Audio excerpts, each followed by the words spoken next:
ஹல்லேலூயா, ஹல்லேலூயா. கர்த்தர் நல்லவர். தருண் ஹல்லேலூயா, ஆமென். கண்களை வணங்கி ஜெபிப்போம். முதலாவதாக முழுமனதாக கர்த்தரிடத்திலே நம்முடைய சிந்தையை ஒப்பு கொடுப்போம். இந்த நாளிலே கர்த்தர் பேசுவதற்காக, கர்த்தர் உங்களோடு இடைப்படுவதற்காக இந்த வார்த்தையை தெரிந்து கொண்டிருக்கிறார். நல்ல பிதாவே, இந்த வேலையிலே கூட ஆண்டவரே எங்களை நாங்கள் தாழ்த்தி முழுமனதாய் ஒப்பு கொடுத்து உம்மிடத்திலே எங்களை ஒப்பு கொடுத்து வருகிறோம். ராஜாவே, நீ நல்லவர், வல்லவர், சர்வ வல்லவர் ஆண்டவரே. நீர் ஆளுகை செய்கிற தேவன் ஆண்டவரே. இதோ இந்த வாசஸ்தலத்தில் ஆண்டவரே நீர் ஆளுகை செய்கிறீர். நீர் எங்களோடு கூட இருக்கிறீர் ஆண்டவரே. ஆவியானவர் அசைவாடி கொண்டிருக்கிறீர். ஒரு மனமாய் உம்முடைய வார்த்தையை நாங்கள் கேட்கறதற்கு எங்களுடைய செவிகளை நீர் திறந்தருளுமாறு ஜெபிக்கிறோம் ஆண்டவரே. செவிகளை திறங்க அப்பா. அங்கே இங்கே பார்க்காத படிக்க ஆண்டவரே, தேவன் இந்த நாளிலே என்னோடு கூட என்ன பேசுகிற என்று ஆயத்தத்தோடு வந்திருக்கிற பிள்ளைகளோடு ஆண்டவரே நீர் இடைப்படுங்க ஆண்டவரே. அடியினை மறைத்து நீர் வெளிப்படுங்க. இது என்னுடைய வார்த்தையாக இருக்கக்கூடாது அப்பா, அலங்கரித்து பேசுகிற வார்த்தையாக இருக்கக்கூடாது. தேவன் நீர் இடைப்படும்படியாக நான் ஜெபிக்கிறேன். நீர் பொறுப்படுத்திக் கொள்ளுங்க, நீர் வழி நடத்துங்க. எல்லாவற்றையும் மகனாகிய இயேசு கிறிஸ்துவின் நாமத்தில் வைத்து ஜெபிக்கிறேன் நல்ல பிதாவே, ஆமீன். ஹல்லேலூயா. இந்த நாளிலே கூட அந்நிய தினத்தின் நாம் உங்கள் அனைவரையும் சந்திப்பதிலே மிகவும் மகிழ்ச்சி.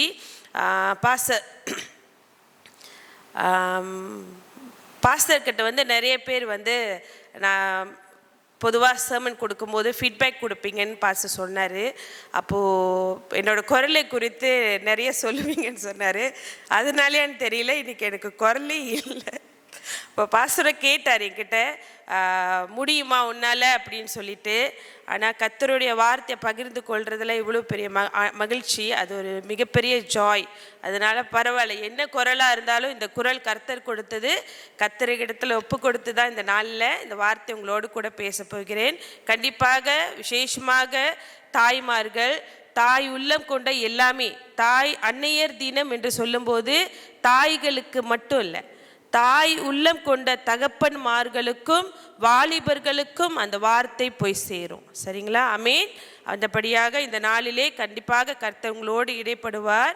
இந்த நாளிலே எடுத்துக்கொண்ட தேவ செய்தியின் தலைப்பானது கர்த்தருடைய திட்டத்திற்கு பின்னதாக காணப்படாத தாய். காணப்பட்ட தாய் இல்லை, காணப்படாத தாய். The unseen mother behind God's great plan. The unseen mother. unseen, காணப்படாத தாய். நாம் வேதாகமத்தில் நிறைய தாய்மார்களை பார்க்கிறோம் இல்லையா? கொஞ்சம் சொல்லுங்க பார்ப்போம். அடிக்கடி நம்ம கேள்விப்படுகின்ற தாய், அடிக்கடி நம்ம கேள்விப்படுகின்ற பெண்கள், பட்டுன்னு சொல்லுங்க பார்ப்போம். அன்னாள், சத்தமா சத்தமா, சாராள், மேரி, நவோமி, ரூத், எலிசபெத், வேற வேற, இப்படி நிறைய பெண்களை நம்ம வேதத்தில் பார்க்கிறோம் இல்லையா? இந்த பெண்கள் எல்லாரும் நீங்கள் பார்த்தீங்கன்னா வேதாகமத்தில் இவர்களை குறித்து நம்ம சொன்னோன்னே ஏன் நமக்கு நினைவுக்கு வருது? பைபிளில் வேதாகமத்தில் அவர்களை குறித்து நம்ம படித்ததான காரியங்கள், அவர்களை குறித்ததான சம்பவங்கள். இப்போ மேரின்னு சொன்னாலே, மரியாள், மார்த்தாள் சொன்னாலே தெரியாதவர்கள் யாருமே இருக்க மாட்டாங்க. அன்னாள் சொன்னாலே தெரியாதவர்கள் யாரும் இருக்க மாட்டாங்க. சாராள் சொன்னாலே தெரியாதவர்கள் யாருமே இருக்க முடியாது. ஏன்னா நம்ம சிறு வயசுலேருந்து இவர்களை குறித்து அதிகமாக கேள்விப்படுகின்றோம், அதிகமாக இவர்களை குறித்து பார்க்கிறோம், அவர்களை குறித்த சம்பவங்களை, சாட்சிகளை நம்ம கேள்விப்படுறோம் இல்லையா? இப்படி கண்களுக்கு முன்னதாக நம்ம பார்க்கின்ற சாட்சிகள் அநேகம். வேதாகமத்தில் எடுத்தோன்னே சொல்லக்கூடிய பெண்கள் நிறைய பேர் இருக்கிறாங்க. கர்த்தருக்கு ஸ்தோத்திரம். ஆனாலும் கூட சில பெண்கள் எடுத்தோன்னே இந்த மாதிரி சபையில் சொல்ல முடியாத அளவு திரைக்கு பின்னால், ஸ்டேஜுக்கு பின்னாடி காணப்படாத ஸ்திரிகளையும் மத்தியிலையும் ஆண்டவர் மிகப்பெரிய அதிசயங்களையும் அற்புதங்களையும் செய்தது உண்டு. ஆனால் புரட்டி பார்த்தாதான் தெரியும், புரட்டி பார்த்தாதான் தெரியும். இந்த நாளிலே செய்தியை குறித்து பேசணுன்ற திங்கக்கிழமையே எங்கள் மைண்டில் சிந்தனையை போட்டார். நான் ஜெபிக்கும் போது பொதுவாகவே நான் நடக்கும்போது, நிற்கும் போது, சாப்பிடும்போது, ட்ராவல் பண்ணும்போது தான் நிறைய ப்ரே பண்ணுவோம். ஆண்டவர்கிட்ட கேட்கும்போது கர்த்தர் என் சிந்தனையில் வைத்த ஒரே வார்த்தை காணப்படாத ஸ்திரீ, அந்த பெண்ணை குறித்து பேசு. அதுதான் இந்த நாளிலே ஜனங்கள் ஆயத்தமாக வந்திருக்கிற ஜனங்களுக்கு அதுதான் ஆசீர்வாதமாக இருக்கும்னு தான் ஆண்டவர் என்கிட்ட சொன்னார். அந்த வகையில் இன்னைக்கு நாம் பார்க்க போகிற ஒரு பெண்ணானவள் பல வேதாகமத்தில் அவங்களை குறித்து நிறைய இடத்துல இல்லை, சரிங்களா, நிறைய இடத்துல இல்லை. ஆனாலும் தன்னுடைய விசுவாசத்திலையும் தன்னுடைய ஜெபத்திலையும் சரித்திரத்தையே மாற்றிய ஒரு பெண்ணை குறித்து தான் நாம் இந்த நாளிலே கூட பார்க்க போகிறோம். சரித்திரம்னும் போது இஸ்திரி ஜெனரேஷனே, அந்த தலைமுறையையே மாற்றிய ஒரு பெண்ணை குறித்து தான் இந்த நாளில் கூட நம்ம பார்க்க போகிறோம். யார் அந்த பெண் என்றால் யோசபாத். அம்மா தேங்க்யூம்மா, நான் நோட்ஸ் அம்மா கிட்ட பகிரல, ஆனால் அம்மா ஜெபிக்கும் போது என்னோட நோட்ஸை பார்த்த மாதிரி அம்மா ப்ரே பண்ணாங்க. கர்த்தர் உறுதிப்படுத்தினார். இந்த நாளில் கூட அவர் வார்த்தை சரியாக தான் எடுத்திருக்கின்ற உறுதியை அம்மாவின் ஜெபத்தின் மூலமாக கொடுத்தாரு. இன்னைக்கு நின்ற தாயை குறித்து நம்ம பார்க்க போறோம்னா மோசேயின் தாயை குறித்து தான் நம்ம பார்க்க போகிறோம். மோசேயோட தாயின் பேர் தெரியுமா இருக்காது? நம்ம இந்த வாசித்த பகுதியில் பார்த்தீங்கன்னா அந்த தாயை குறித்த பெயர் குறிப்பிடப்பட்டிருக்காது. நீங்கள் அந்த 2ஆம் அதிகாரத்தை புரட்டி பார்த்தாலும் அந்த தாயை குறித்ததான பெயர் அந்த இடத்துல கொடுக்கப்பட்டிருக்காது. அந்த பட்டியலில் நாம் இன்னைக்கு இந்த தாயை ஏன் நம்ம விசேஷமாக பார்க்க போறோம்னா, நமக்கு யாத்திராகமம் புஸ்தகத்தை எடுத்துக்கொண்டாலே நம்ம சிந்தனைக்கு வருகின்றது மோசே. நியாயம் பிரமாணம், இந்த நாளிலே நம்ம கைகளில் இருக்கிற நியாய பிரமாணத்தை நமக்கு ஆண்டவர் மோசேயின் மூலமாக தான் நமக்கு கொடுத்தார். அப்போ யாத்திராக புஸ்தகத்தை எடுத்தாலே மோசே. அடுத்து நமக்கு ஞாபகம் வருது, இஸ்ரவேல் ஜனங்களை அடிமைத்தனத்திலிருந்து காப்பாற்றி வழிநடத்தி வந்தவர் மோசே. இதெல்லாம் நம்முடைய சிந்தைக்கு வருகின்ற காரியங்கள். ஆனாலும் கூட இந்த மோசேக்கு பின்னதாக, இந்த ஜனங்களை விடுவித்ததன் பின்னதாக, இந்த ஜனங்களை வழிநடத்தி இந்த மோசேக்கு பின்னதாக ஒரு தாய் இருக்கிறாரு. கர்த்தரை மட்டுமே நம்பிய ஒரு விசுவாசமுள்ள தாய் இருக்கிறார் என்பதை இந்த நாளில் நான் சுட்டி காட்ட விரும்புகிறேன். மோசேயின் பயணத்திற்கு பின்னதாக, மோசேயின் வழி நடத்தது பிள்ளாக, அப்படிப்பட்ட ஒரு சௌந்தரியம் உள்ள ஒரு மனுஷனுக்கு பின்னதாக காணப்படாத ஒரு இஸ்திரி, அவளுடைய தாய் இருந்திருக்கிறாங்க. சரிங்களா? இந்த யெகோபாத் தமிழில் பார்த்தீங்கன்னா யோசேபாத் ஆங்கிலத்தில் சொல்லுவோம், தமிழில் யோகேபேட் சொல்லுவோம். இவங்களுடைய பெயரை நீங்கள் எங்கே பார்க்கலான்னா எக்ஸடஸ் சாப்டர் 6 verse 20. யாத்திராகமம் 6ஆம் அதிகாரம், எடுத்தவர்கள் வாசிங்க. யாத்திராகமம் 6ஆம் அதிகாரம் வசனம் 20. எக்ஸடஸ் சாப்டர் 6 verse 20ல நீங்க பார்க்கலாம். யாராவது எடுத்தீங்கன்னா விரைவா வாசிங்க. 6ஆம் அதிகாரம் வசனம் 20. அம்ராம் தன் அத்தையாகிய யோகேபேத்தை விவாகம் பண்ணினான். அவள் அவனுக்கு ஆரோனையும் மோசேயையும் பெற்றாள். 130 வருஷம் உயிரோடு இருந்தாள். இந்த யோகேபேட் என்றவங்க அம்ராம் என்றவங்களை திருமணம் செய்வாங்க. இந்த அம்ராம் யாருன்னா மோசேயின் தகப்பன். அப்ப அவங்களுடைய தாயின் பெயர் யோகேபேட். இந்த அம்ராமுடைய அத்தை தான் யோகேபேட். அந்த பெண்ணை குறித்து தான் இந்த நாளில் கூட நாம பார்க்க போகிறோம். இந்த பகுதியை நம்ம பார்ப்பதற்கு முன்னதாக, இந்த பகுதிக்கு முன்னதாக என்ன நடந்துச்சு? ஏன்னா இந்த கதை நம்ம எல்லாத்துக்குமே பரிச்சயமான ஒரு கதை. அந்த பெண்ணு அவரோட குழந்தைய அந்த நாணலுக்குள்ளே வைத்து நதியோரமாக வைத்துட்டு போயிடுவாங்க. அதே ஒரு ராஜாவின் வீட்டில் இருக்கிறவங்க காப்பாற்றுவாங்கன்றது இதெல்லாம் நமக்கு பரிச்சயமான விஷயம் தான். அதுக்கு முன்னுக்கு என்ன நடக்கும்னா, ஒரு புதிய அரசர், ஒரு புதிய கிங், ஒரு புதிய பாரோ ராஜா உருவாகுவாரு. இஸ்ரேல் ஜனங்கள் பலத்திருக்கிறதை கண்டு அவருக்குள்ள பயம் ஏற்பட்டுரும். என்னடா இவ்வளோ பெருகி போய்கிட்டு இருக்காங்களே அப்படி சொல்லிட்டு அந்த பயம் ஏற்பட்டபடினால அவர் என்ன செய்வார்? இதெல்லாத்தையும் நீங்க யாத்திராகமம் எக்ஸடஸ் சாப்டர் 1ல நீங்க படிக்கலாம். அந்த பயத்திருந்தனால அவர் என்ன செய்வார்? இஸ்ரேல் ஜனங்களை அடிமைக்குள்ளாக, ஸ்லேவரி அதுக்குள்ளாக நடத்துவார். அப்படி நடத்தும் போது, அடிமைத்தனத்துக்குள்ளாக நடத்தும் போது கூட அந்த ஜனங்கள் கர்த்தருடைய கிருபையை பெற்றிருந்தபடினால இன்னும் பழுகி பெருகி கொண்டே இருப்பாங்க. அதை பார்த்தோன்னே அவருக்குள்ள இன்னும் ஒரு பயம் இருக்கும், திகில் இருக்கும். என்னடா நம்ம என்ன செஞ்சாலும், இவன் என்ன அடிச்சாலும், என்ன உதைச்சாலும் இவன் ஏறிக்கிட்டே வரானே. இந்த பயம் இப்பயும் நிறைய பேருக்கு இருக்கத்தான் செய்யும். ஆனாலும் கூட இந்த பயம் இருந்தபடியால பாரோ என்ன செய்யறாரு? மருத்துவச்சிகளை அழைத்து மீட் வாய்ஃப்ஸ் அழைத்து இவர் என்ன செய்யறாரு? அந்த சமயத்துல பிறந்த ஆண் குழந்தைகளை பிறந்தனே கொண்டு போட்டுருங்க அப்படின்னு சொல்லிட்டு கட்டளை பிறப்பிப்பார். இது முதல் கட்டளை. அந்த கட்டளைக்கு பின்னதாக மருத்துவச்சிகளுக்கு கர்த்தர் பேரில் வந்து கீழ்ப்படிதல் இருந்தபடினால, since they are obeyed, அவங்க வந்து கர்த்தர் வந்து கீழ்ப்படிந்தபடினால அவங்க அதை செய்ய மாட்டாங்க. எப்படி குழந்தைய கொல்றது அப்படி சொல்லிட்டு அவங்க செய்ய மாட்டாங்க. அப்ப பார்வோ என்ன பார்ப்பாரு, அந்த புதிய ராஜா என்ன பார்ப்பாரு, என்னடா திரும்பவும் பழுகி பெறுகிறாங்களே அப்படின்னு சொல்லிட்டு மீண்டும் இரண்டாவது முறையா ஒரு கட்டளை கொடுப்பாரு.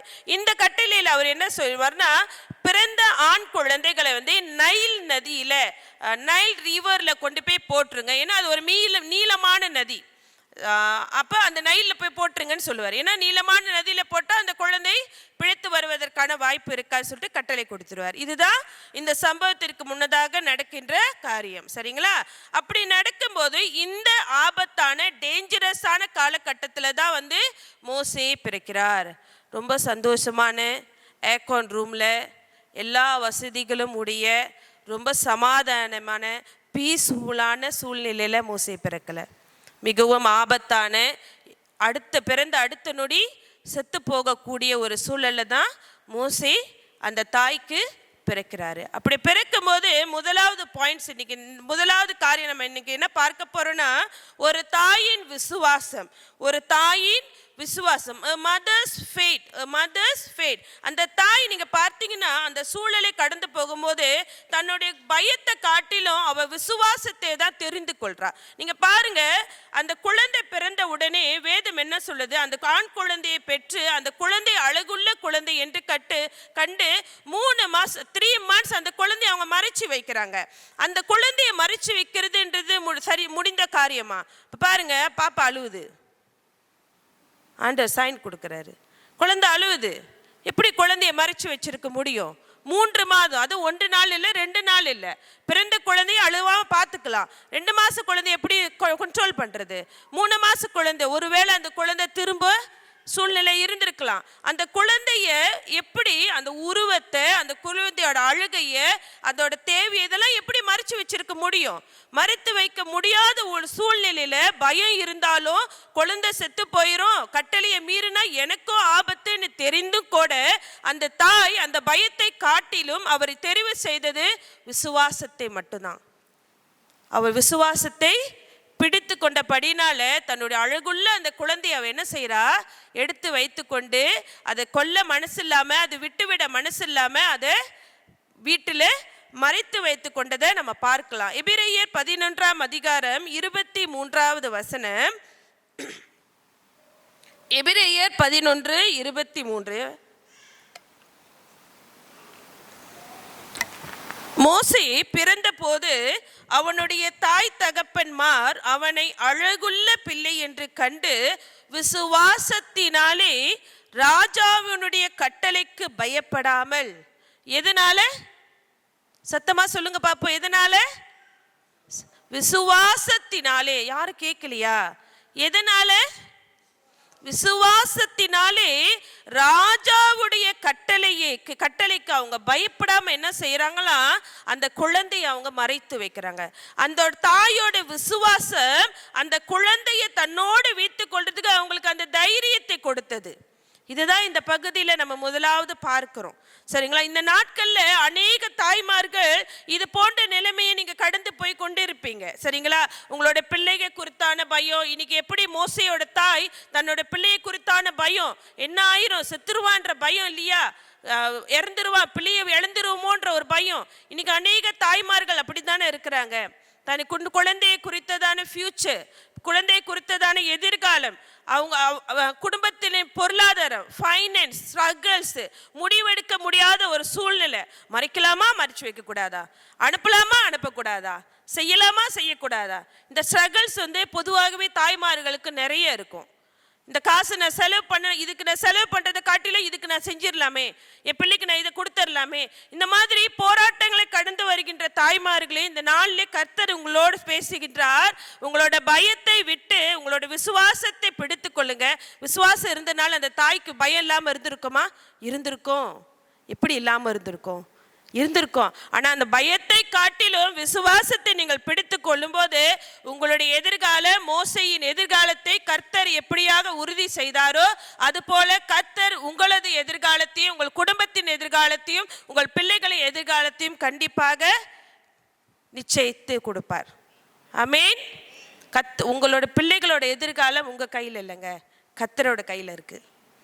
கர்த்தர் பார்த்து கொள்வார். நீங்க குடும்பத்திற்கு கேடயமாக ஒரு ஷீல்டா இருக்கிறீங்க.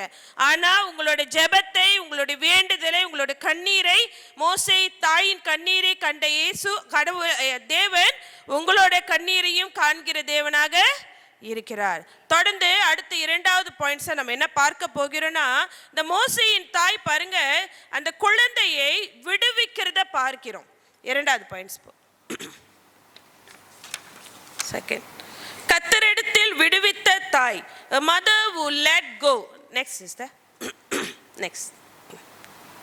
இந்த யாத்திராகமம் 2ஆம் அதிகாரம் 3வது வசனத்துல பாத்தீங்கன்னா, இந்த யோசேப்போட அந்த குழந்தையை அவங்க வளர்த்து வரும்போது, அஃப்கோர்ஸ் குழந்தை வளர்ந்துருச்சு இல்லையா, வளர்ந்தோடனே குழந்தை திரும்பும், நடக்கும், கொஞ்சம் 3 மாசத்துல நடக்குமான்னு தெரியல. ஆனா அந்த குழந்தையை மறைத்து வைக்க கூடாத ஒரு சூழ்நிலையில she cannot hide her son. அவங்க என்ன செய்யறாங்க, அந்த குழந்தைக்காக ஒரு நாணலை உருவாக்கி, ஒரு நாணற் பெட்டியை உருவாக்கி, அதுல பிசினும் கீழும் பூசி அதை பிள்ளையை வைத்து அவங்க என்ன செய்யறாங்க, நைல் நதி ஓரமாக அந்த பிள்ளையை கொண்டு போய் வைக்கிறாங்க. பிள்ளையை விடல, பிள்ளையை தூக்கி போடல, நைல் நதி ஓரமாக குழந்தை வைக்கிறாங்க. எப்படி ஒரு ஹார்ட் பிரேக்கனான ஒரு சிச்சுவேஷன்ல யாராவது குழந்தைய தூக்கி, இப்போ நிறைய பேர் அது செய்கிறாங்க, இப்போ இருக்கிற பீப்புள் நிறைய செய்கிறாங்க. பட் அதை விட்டுருவோம். யாராவது குழந்தைய, அதுவும் கஷ்டப்பட்டு அடிமைத்தனத்திலேருந்து வாழ்கின்ற ஒரு சூழல், அந்த குழந்தைய கொண்டு போயிட்டு வீசணும்னு நினைப்பாங்களா? இப்போ நம்மளால முடியுமா? என் குழந்தைய படிக்க அனுப்பும்போது கூட நமக்கு எவ்வளோ ஒரு சேலஞ்சிங் இருக்கும். சிலருக்கு ஸ்கூலுக்கு அனுப்புனாலே வாசல்லே நிற்பாங்க. இங்கே எம்ஜிவிஎஸில் நீங்கள் அன்னாடிக்க பாருங்களேன், காட் ஹவுஸில் அந்த பஸ் ஸ்டாப்பில் ஒரு அண்ணன் உட்காந்துருப்பார் எப்போதும். நீங்கள் 7 o'clockலேருந்து 1 o'clock வரைக்கும் பார்க்கலாம். ஏன்னா அவரால் அவர் 1 பிள்ளையை விட்டு இருக்க முடியலையாம். உண்மை, நீங்கள் பார்க்கலாம், எவ்ரிடே பார்க்கலாம். எவ்ரிடே இஸ் த சி அந்த அன்பு, அந்த இடத்துல நான் அன்பை தான் பார்க்குறேன். அது போல தான் அந்த தாய் அந்த இடத்துல தன் குழந்தை மேலால அன்பு இருக்கும்போது ஒரு ஹார்ட் பிரேக்கான ஒரு மூமெண்ட் அவங்க கடந்து போகிறாங்க. குழந்தை விட்டுறணும், ஆனாலும் தனக்கு பிரியமானதை கர்த்தரிடத்துல விசுவாசமாய் இருந்தபடினால அவங்க என்ன செய்யறாங்க, ஒப்பு கொடுக்கறாங்க. தனக்கு பிரியமானதை இன்னைக்கு எத்தனை பேரால விட்டு கொடுக்க முடியும்?